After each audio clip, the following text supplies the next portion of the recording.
আজকের এই সুন্দর সকালে পৃথিবীতে যত সুগন্ধি ফুল ফুটেছে সমস্ত ফুলের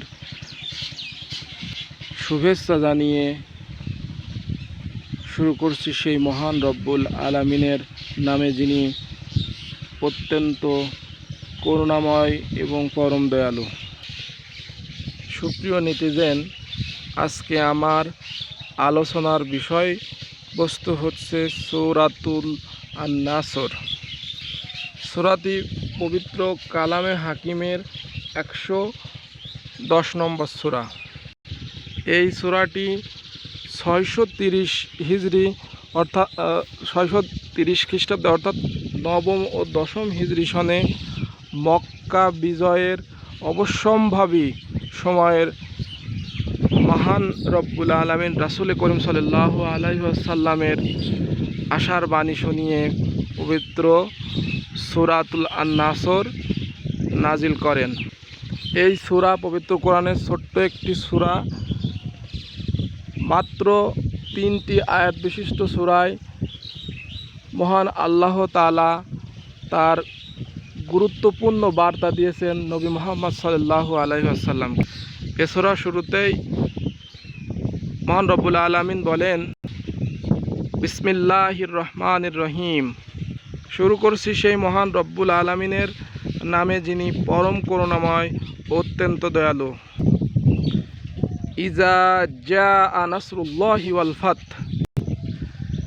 হে রাসূল, আপনি যখন দেখবেন যে আল্লাহর সাহায্য এবং বিজয় নাজিল হবে, ওয়ারাআইতান নাসা ইয়াদখুলুনা ফি দীনিল্লাহি আফওয়াজা, তখন আপনি এও দেখতে পাবেন যে মানুষেরা দলে দলে ইসলামের সুশীতল ছায়ায় আশ্রয় গ্রহণ করছে। ফাসাব্বিহ বিহামদি রব্বিকা ওয়াস্তাগফির ইন্নাহু কানা তাওয়াবা। অতএব বিজয়ের স্বীকৃতিস্বরূপ বেশি বেশি রাসূল সাল্লাল্লাহু আলাইহি ওয়াসাল্লামের ইস্তেগফার পাঠ করুন। নিশ্চয় মহান রব্বুল আলামিন আপনাকে এবং আপনার উম্মতকে ক্ষমা করবেন। তো প্রিয় নেটিজেন, এই সূরার শিক্ষা হচ্ছে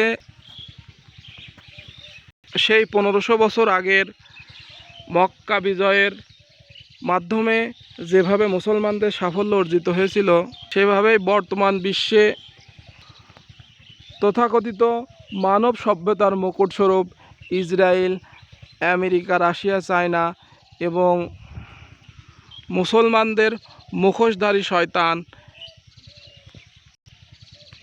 জর্ডান, মিশর, কাতার, কুয়েত এবং সর্বশেষে সৌদি আরব, এরা যতই ইসলামের বিরুদ্ধে কুটচাল করুক না কেন, সাফল্য আমাদের আসবেই।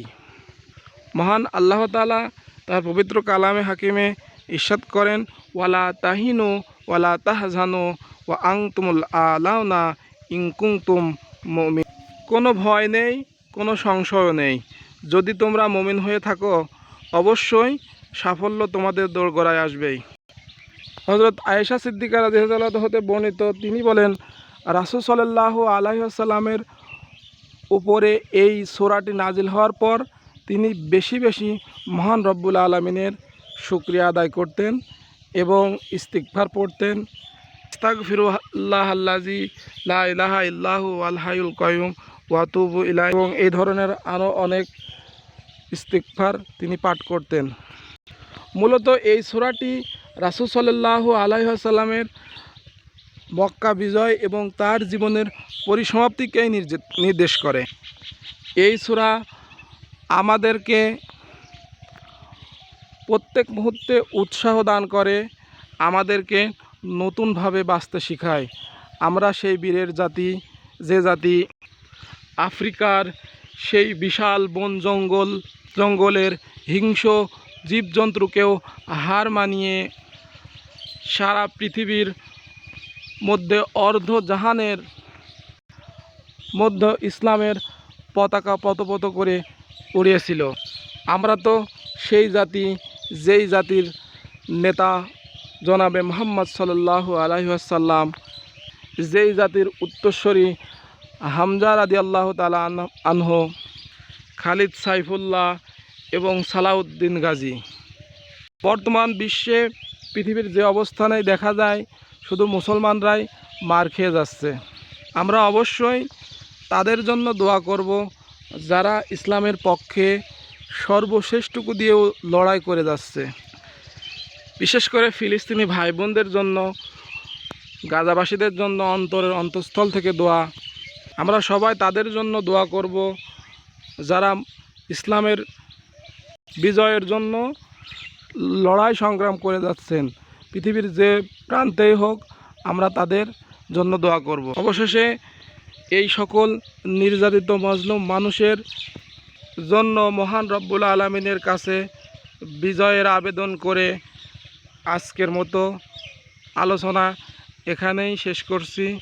দেখা হবে অন্য কোনো ভিডিওতে, অন্য কোনো সূরা নিয়ে। ততক্ষণ ভালো থাকবেন, ভালো লাগলে পাশে থাকবেন। আসসালামু আলাইকুম রহমতুল্লাহি ওয়া তাআলা বারাকাতুহু।